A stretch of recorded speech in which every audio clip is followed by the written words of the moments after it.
If you ever see a house standing alone in the woods with lights on but no one answering the door, don't go inside, because sometimes it's not empty. Sometimes it's waiting. Hi, I'm Ednan, and what I'm about to tell you still doesn't make sense to me, even after all these years. This happened during winter break. Me and 4 friends planned a trip to a remote cabin deep in the forests of Colorado. We booked it online. Cheap price, amazing pictures, perfect isolation. It felt like a dream getaway. At least, that's what we thought. The drive started normal. Highways, gas stations, music blasting in the car, just like any road trip. But the deeper we went into the mountains, the quieter everything became. Signals started dropping.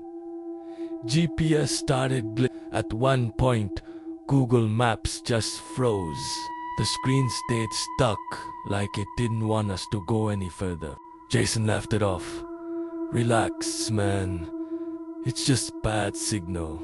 But I had this strange feeling in my chest, like something was off. By the time we reached the location, it was already getting dark. The sky had turned that deep purple shade, and fog was rolling between the trees. And then we saw it, the house. It wasn't like the pictures. It looked old.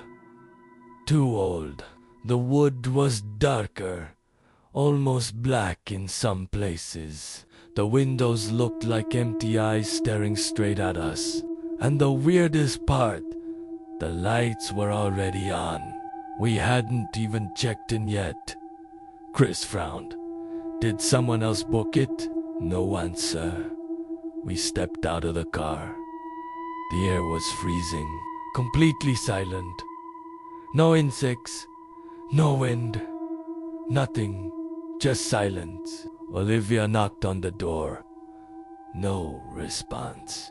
She knocked again. Louder this time. Still nothing. But right when she was about to step back, we heard it. A faint sound from inside. Like something moving. We all looked at each other. Probably the owner, Mark said. But his voice didn't sound confident. Jason slowly pushed the door. It creaked open, and that's when everything changed. The inside smelled strange, not like a normal house. It was damp, but also something else. Something metallic. Like old blood. We stepped and the lights flickered once, then stayed steady. Everything inside looked normal at first glance. Couch, table, fireplace, but something felt wrong. Like everything was slightly out of place. The chairs weren't aligned properly. The pictures on the wall were crooked. And there were marks on the floor. Scratches. Long, deep scratches. Like something heavy had been dragged across the house. Olivia whispered, "You guys see this?" None of us answered. We all saw it. We just didn't want to admit it. We dropped our bags and tried to act normal. Turned on music, started joking around. But no one was really relaxed anymore. That feeling, it stayed. Like someone else was in the house with us, watching, waiting. An hour passed. Then nothing happened. And slowly, we started convincing ourselves that it was all in our heads. Until Chris said something that made my stomach drop. "Guys, where's the back door?" We all froze. "What do you mean?" I asked. He pointed toward the hallway. "There's supposed to be a back door. I saw it in the pictures." We checked. There was no back door. Just a wall. A plain, wooden wall. Mark laughed nervously. "Maybe we're looking at the wrong side." But we weren't. Because right where the door should have been, There were scratch marks. Deep, violent scratch marks, like something had tried to get out, or something had been sealed inside. That's when the power went out. Total darkness. Olivia screamed. Jason turned on his phone flashlight, and in that moment, for just 1 second, I saw something standing at the end of the hallway. Tall, too tall. Its head almost touching the ceiling, and its face, I couldn't see it clearly. But I knew one thing. It was looking directly at me. The light flickered again, and it was gone. "Did you see that?" I whispered. No one answered, but the look on their faces told me everything. They saw it too. We decided to leave. Right then, no arguments, no discussion. We grabbed our bags and ran toward the door. But when Jason tried to open it, it wouldn't move. It stuck. He shouted. He pulled harder. Nothing. The door wasn't locked. It just wouldn't open. And then we heard footsteps. Slow, heavy, coming from behind us. We turned, and there it was again, standing in the hallway. Closer.